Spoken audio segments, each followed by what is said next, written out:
आप सभी को नमस्कार। यूपी पुलिस कांस्टेबल भर्ती 2017 का जो 26 अक्टूबर 2018 को री एग्जाम हुआ था, उसकी सेकंड शिफ्ट में मैथ के कुल 19 प्रश्न आए थे।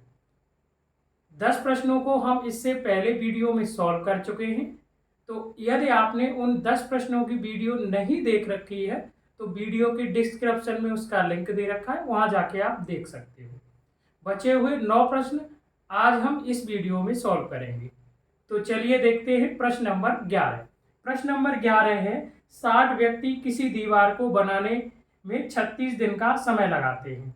काम का छठा हिस्सा पूरा होने पर 1/4 श्रमिक कार्य छोड़कर चले जाते हैं। काम को पूरा करने में कुल मिलाकर कितने दिनों का समय लगेगा? देखो, कार्य का जब 1/6 भाग कार्य का पूरा होता है, तब 1/4 व्यक्ति कार्य छोड़कर चले जाते हैं। तो जब 1/6 कार्य आपका है कंप्लीट हो गया, तो इसका मतलब ये है समय भी 1/6 भाग ही लगा होगा। तो 1/6 कार्य को करने के लिए 36 दिन में पूरा कार्य हो रहा था, तो कितने दिन लगेंगे? 6 दिन। इसका मतलब ये है कि 6 दिन का कार्य हो गया।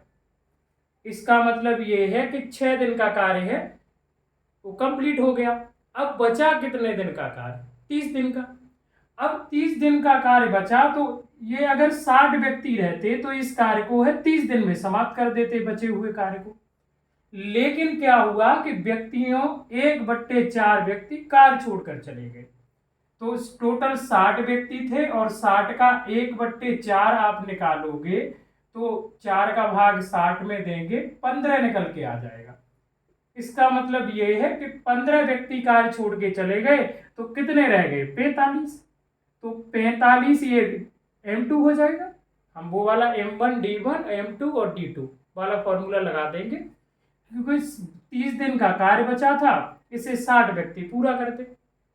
लेकिन 15 व्यक्ति छोड़ के चले गए तो 45 बचे, और 45 व्यक्ति इस कार्य को है, बचे हुए कार्य को कितने समय में पूरा करेंगे, तो वो हमें बताना है। सॉल्व कर लो। 15 दूनी 30 और 15 तिया 45, 3 से डिवाइड करेंगे ये 20 हो जाएगा। तो D2 यानी कितना निकल के आ जाएगा? 40 दिन। यानी ये 45 व्यक्ति हैं, शेष बचे हुए कार्य को 40 दिन में पूरा कर लेंगे। और इससे पहले कितने दिन कार्य हो चुका है? 6 दिन। तो कुल मिला के जो कार्य है वो कितने दिन में समाप्त होगा? 40 + 6, 46 दिन में कार्य समाप्त हो जाएगा। कार्य कितने दिन में समाप्त हो जाएगा? 46 दिन में। आप क्या करोगे कि 1/6 कार्य हुआ है तो 1/6 समय में हुआ होगा, इसका मतलब 1/6 कार्य 6 दिन में हुआ है।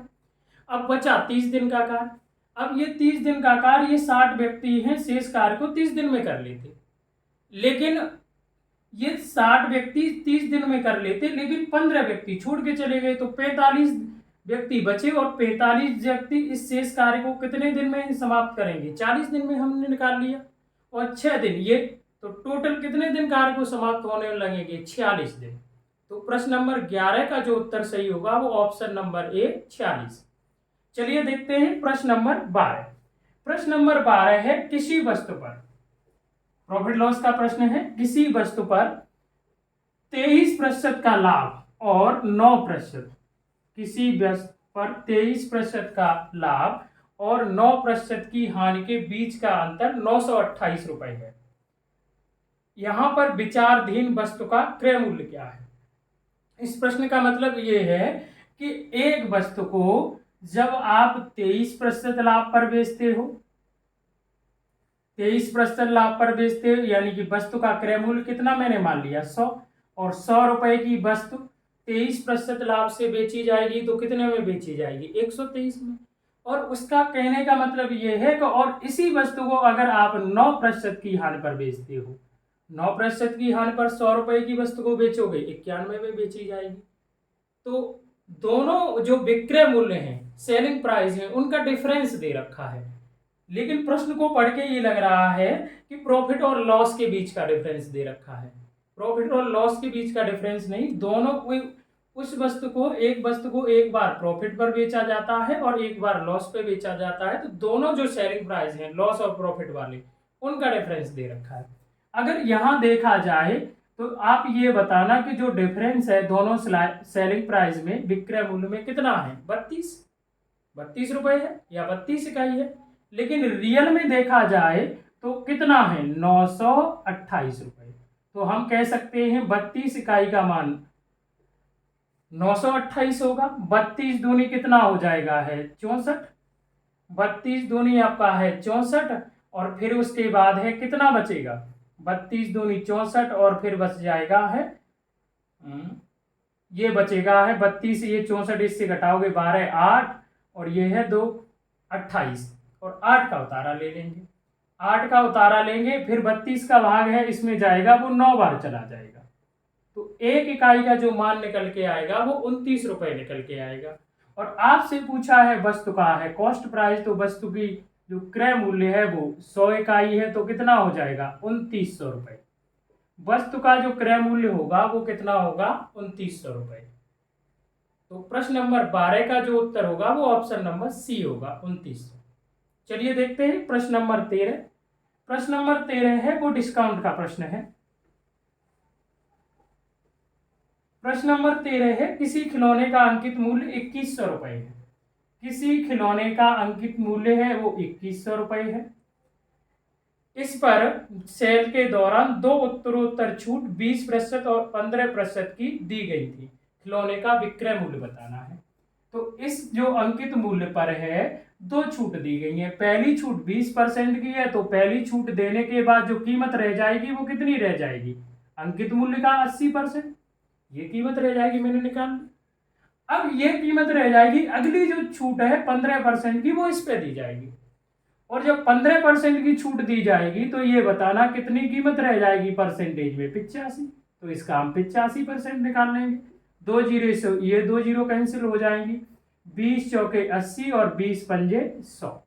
5 से आप डिवाइड करोगे ये 17 बार डिवाइड हो जाएगा, और फिर आप है इसे डिवाइड कर दोगे 21 चौके 84। 84 और 17 का आप गुणा करोगे, 17 चौके 68। कितना है? 17 चौके 68, हासिल 6, और 17 अट्ठे कितना हो जाएगा? 136। 136 और 6 आप जोड़ोगे तो 142 हो जाएगा। तो दो उत्तरोत्तर 20 और 15% की छूट देने के बाद 2100 रुपए की वस्तु का जो विक्रय मूल्य होगा वो 1428 रुपए होगा। तो प्रश्न नंबर 13 का जो ऑप्शन सही होगा, ऑप्शन नंबर बी सही होगा। चलिए देखते हैं प्रश्न नंबर 14। प्रश्न नंबर 14 है वो साझेदारी का प्रश्न है। इसमें है दो व्यक्ति हैं, एक है सोहेल है। साझेदारी का प्रश्न है, एक व्यक्ति है सोहेल, सोहेल है, और दूसरा जो व्यक्ति है वो है त्रिशला। एक आपका है साझेदार है सोहेल है, और दूसरा जो साझेदार है वो त्रिशला है। सोहेल ने व्यापार आरंभ किया और कितने रुपए लगाए हैं? 2250 रुपए। और त्रिशला के रुपए नहीं दे रखे हैं। त्रिशला 3 महीने बाद है व्यापार में शामिल हुई है, और 12 महीने के अंत में दोनों के बीच में है जो लाभ का अनुपात है, जो लाभ बांटा गया है वो 25:24 में बांटा गया है। तो त्रिशला ने कितना निवेश किया, कितने रुपए निवेश किए, ये बताना है। सोहेल ने 2250 रुपए लगाए हैं, मैंने मान लिया त्रिशला ने x रुपए लगाए। और आप ध्यान रखना कि साझेदारी में जो लाभ का अनुपात होता है, किसने कितने रुपए लगाए और कितने समय तक लगाए। सोहेल ने तो व्यापार आपका आरंभ किया है, 12 महीने तक व्यापार चला, इसका मतलब 12 महीने तक 2250 रुपए लगे रहे। त्रिशला 3 महीने बाद आई है, और त्रिशला के है भी फिर अंत तक है उसके रुपए लगे रहे हैं। तो 12 महीने टोटल व्यापार चला, और 3 महीने बाद त्रिशला आई है, तो त्रिशला के x रुपए कितने दिन तक लगे रहे होंगे? 9 महीने तक। तो सोहेल का आपका प्रॉफिट ये हो गया, त्रिशला का प्रॉफिट ये हो गया। ये इन दोनों के लाभ का अनुपात बन गया। जैसे 9 से अगर ये डिवाइड करो तो ये 25 बार डिवाइड हो जाएगा, 250 हो गया। इसे आपका है 9 से आप डिवाइड करोगे तो कितने बार डिवाइड हो जाएगा? 250 बार। फिर आप ऐसे गुणा करना चाहो, न करना चाहो तो रहने दो। ये हो जाएगा 250 गुणा 12 अनुपात x। ये हमारे अनुसार लाभ का अनुपात बन गया दोनों का। लेकिन प्रश्न में देखा दे रखा है दोनों ने जो लाभ है 12 महीने के अंत में किस अनुपात में बांटा है? 25:24। ये हमने अपने अनुसार लाभ का अनुपात बना रखा है, ये प्रश्न का है। दोनों क्या है? लाभ के रेशियो, यानी कि ये दोनों रेशियो आपस में बराबर हैं। जब दो रेशियो आपस में बराबर होते हैं तो उनका क्रॉस मल्टीप्लाई कर देते हैं। तो 25 का x के साथ गुणा होगा, इधर आपका 250 गुणा 12 और गुणा 24। 25 से इसे डिवाइड करोगे तो ये कितने बार डिवाइड हो जाएगा? है 10 बार। और 12 और 24 का गुणा करोगे 288 हो जाएगा, और आप एक जीरो और लगा दोगे। इसका मतलब ये है कि तृष्णा ने 2880 रुपए निवेश किए थे। तृष्णा ने व्यापार में ही कितने रुपए निवेश किए थे? 2880 रुपए। तो प्रश्न नंबर 14 का जो उत्तर सही होगा वो ऑप्शन नंबर सी सही होगा। समझ आया होगा। चलिए देखते हैं प्रश्न नंबर 15। प्रश्न नंबर 15 है 1200 रुपए को चक्रवृद्धि ब्याज का प्रश्न है।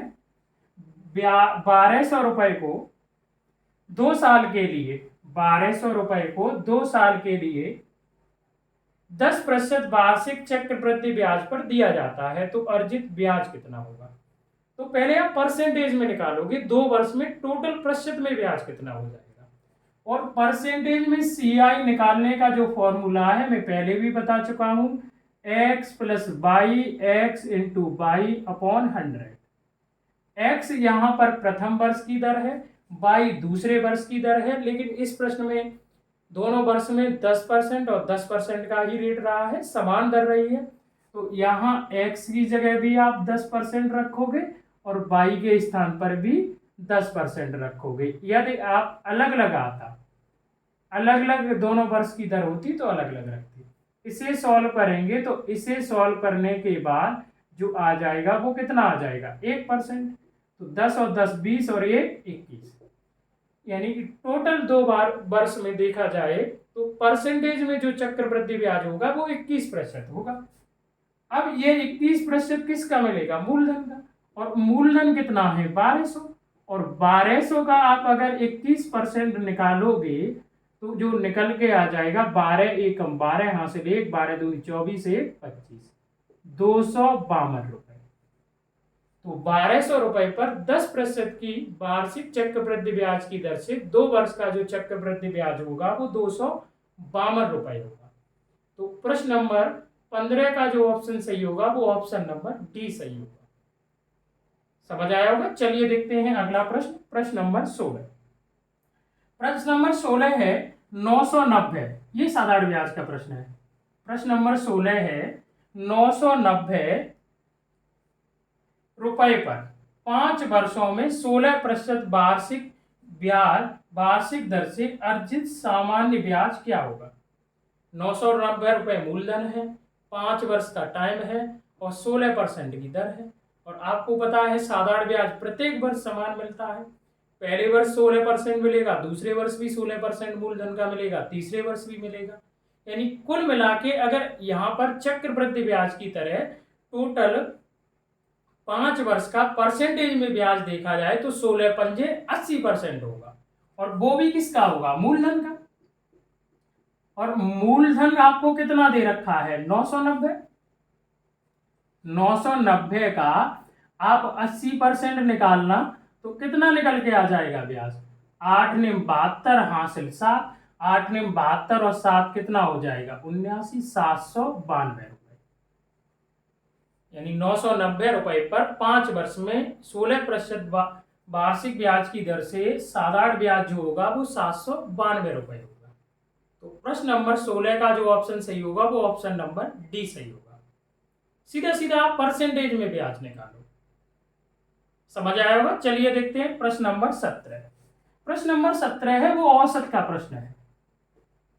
उसमें यह दे रखा है कि जितेंद्र और उमर द्वारा प्राप्त औसत स्कोर 70 है, उमर और श्यामल द्वारा प्राप्त औसत स्कोर वो आपका है 56 है, और श्यामल और जितेंद्र द्वारा प्राप्त औसत स्कोर 78 है। तो ध्यान रखना जब भी आपको किसी भी प्रश्न में दो दो व्यक्तियों का औसत दे रखा हो, जैसे ए बी, बी सी और सी ए रिपीट करके, तो आप क्या करो उन सभी औसत को जोड़ लो, उनका योग निकल के आ जाएगा। तो आप ये बताना कि जितेंद्र और उमर का औसत कितना है, देखो इन दो का है 70, और फिर उसके बाद उमर और श्यामल का है औसत कितना है, वो है 56, ये मैंने रख लिया। और फिर उसके बाद है श्यामल और जितेंद्र का है औसत कितना है 78। देखो ए बी, बी सी और सी ए की तरह है, तो आप इन सभी को औसत को जोड़ दो, इन सभी के औसत को आप ऐड करोगे तो कितना आ जाएगा 204।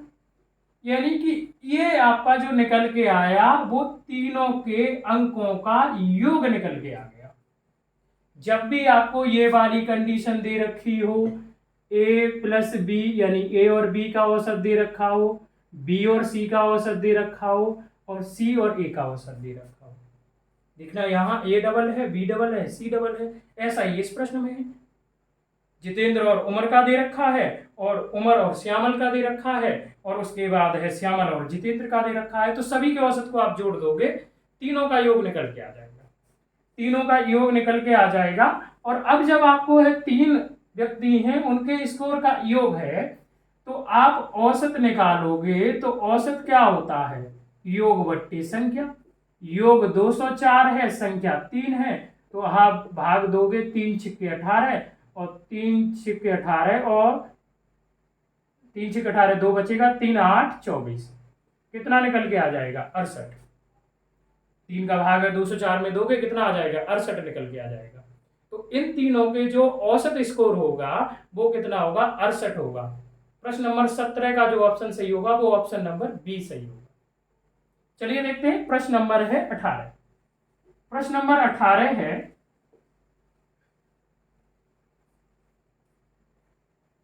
15:x समानुपात, 15:x समानुपात 5:y है, ये है। तो आपको जो रेशियो बताना है वो x अनुपात y का। अब आप ये देखना कि ये रेशियो और ये रेशियो समानुपात है, मतलब दोनों रेशियो बराबर है, और जब आपका दो अनुपात आपस में बराबर होते हैं तो उनके मध्य पदों का गुणनफल बाह्य पदों के गुणनफल के बराबर होता है। तो मध्य पद x और 5 है, तो 5x बराबर होगा 15y, 15 और y बाह्य पद है, ये एक बार डिवाइड हो जाएगा और ये 3 बार डिवाइड हो जाएगा, तो x अपॉन y बराबर कितना होगा 3/1। y इधर ले आएंगे, एक उधर पहुंचा देंगे, तो x अनुपात y बराबर क्या आ जाएगा निकल के, x अनुपात y होगा वो 3:1 होगा, सीधा सीधा निकल के आ गया। x अनुपात y जो होगा वो 3:1 होगा। जब दो अनुपात आपस में बराबर होते हैं तो मध्य पदों का गुणनफल बाह्य पदों के गुणनफल के बराबर होता है। प्रश्न नंबर 18 का जो ऑप्शन सही होगा वो ऑप्शन नंबर सी सही होगा। चलिए देखते हैं प्रश्न नंबर 19। प्रश्न नंबर 19 है किसी प्रवेश परीक्षा में अर्हता प्राप्त करने के लिए 72% अंकों की आवश्यकता होती है। अगर उसे पास होना है परीक्षा में तो 72% नंबर चाहिए। यदि परीक्षा अधिकतम अंक 650 रुपए है, वो 650 है, परीक्षा में जो अधिकतम अंक है वो 650 है, तो अर्हता प्राप्त अंकों के संदर्भ में कट ऑफ क्या है, मतलब कितने नंबरों पे पास होंगे। तो ये बताना, पास होने के लिए अगर हमें नंबर आपका कितने चाहिए, तो टोटल परीक्षा कितने अंकों की है 650 की, और 650 में से कितने परसेंट आपका लेके आने हैं 72%, तो 650 का 72% हम निकाल देंगे। 650 का है जो 72% निकल के आ जाएगा, 0 से 0 कैंसिल, 5 से ये 13 और ये 5 से 2, 2 से ये जो आप डिवाइड करोगे तो ये 36, तो 13 छिक्के 78, हासिल आपकी है 7, और 13 तिया 39 और 7 आपका है कितना हो जाएगा 46, 468। यानी पास होने के लिए कितने अंक चाहिए 468 चाहिए। तो प्रश्न नंबर 19 का जो ऑप्शन सही होगा वो ऑप्शन नंबर सी सही होगा। प्रश्न आपको समझ आए होंगे, तो चलिए मिलते हैं अगली वीडियो में, तब तक के लिए धन्यवाद।